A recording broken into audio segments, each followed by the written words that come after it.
Well, John Stremlau, Professor of International Relations at Wits University, is joining us now via Skype to discuss these latest developments in that region and what does it all mean. Prof, very good morning to you. Can we just start there now with the French president expressing concern of a potential humanitarian crisis? Emmanuel Macron saying on the ground they can already see the signs of such a crisis.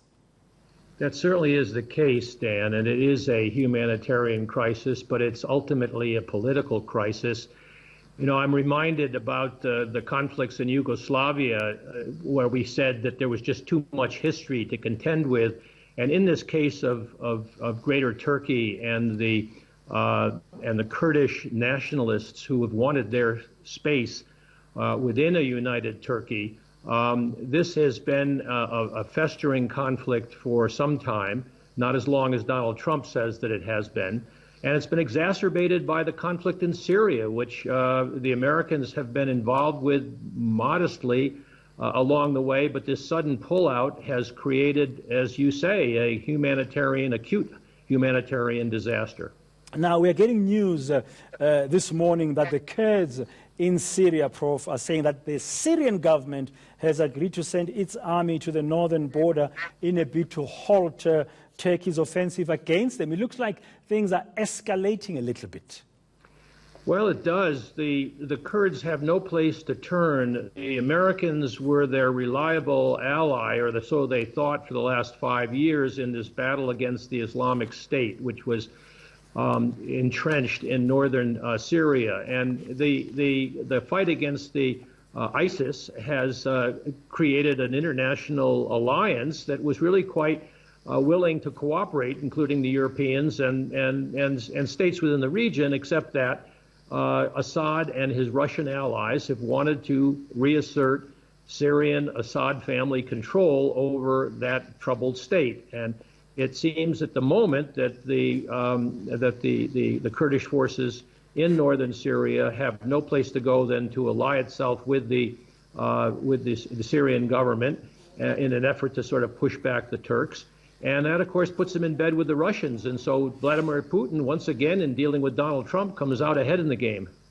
Now, I mean, the U.S. has pulled out, and now they're describing the situation there as untenable. But whilst they were there, as you said, Prof, they were allies of the Kurds in the fight against ISIS. Now that they've pulled out and this war is happening, there are growing risks that ISIS might re-emerge stronger. Yes, that is a risk. It's hard to tell right now. And, of course, there was a lot of posturing. The Kurds could see the need to keep the Americans on board, and ISIS was the button that really pushed them. You know, Barack Obama was very ambivalent about the Syrian conflict and created all sorts of mixed signals. But right now, American stock in the region has plummeted like it has in so many parts of the world because of the unreliability of Donald Trump. But I think at the heart of this, Dan, one needs to keep in mind that it's Turkey that is both the problem and the challenge and opportunity, because Erdogan has been president of Turkey, or in control of Turkey now for 2 decades.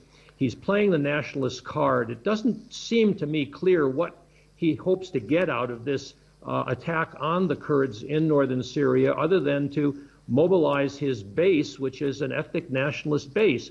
If Turkey could become a more enlightened democracy that was inclusive, you could work out in a bargain, and there seemed to be 10 years ago, the possibility of a reconciliation between the Turks and the Kurds, an ethnic minority, so that they could have a home in Turkey as be part of the political system. But that's not to be right now.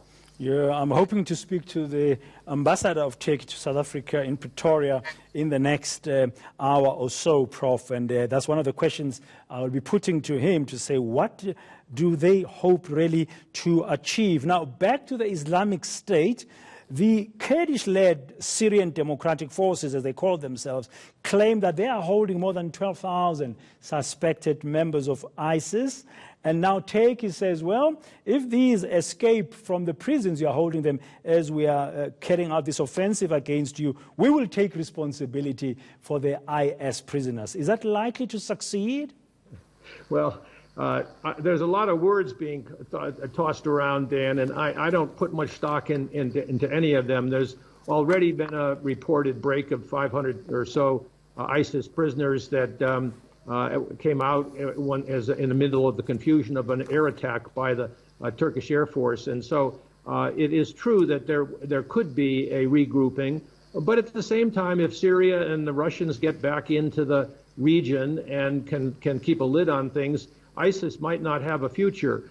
My real concern, and I'm glad you're talking to the Turkish ambassador, although I don't expect he can go very far beyond his briefing limits of policy, but is Turkey's future. That is the heart of the matter, because Turkey is a complex country, and it had democratic tendencies which are being subsumed under this autocratic Erdogan regime that is mobilizing itself primarily, as I said before, on ethnic nationalist Turkish nationalism. The way Ataturk back in the 1920s set off this conflict with the Kurds initially, because after the breakup of the Ottoman Empire and the ascendancy of Ataturk to create the Turkish state, that it seemed to be like there could be room for inclusion, but it wasn't. He bashed the Kurds, banned their language. The Turks have been cruel to the Kurds, and the Kurds have genuine grievances, but fighting is not the answer. And so you've got to get to a political process, and I don't see that on the horizon, but push the ambassador on that,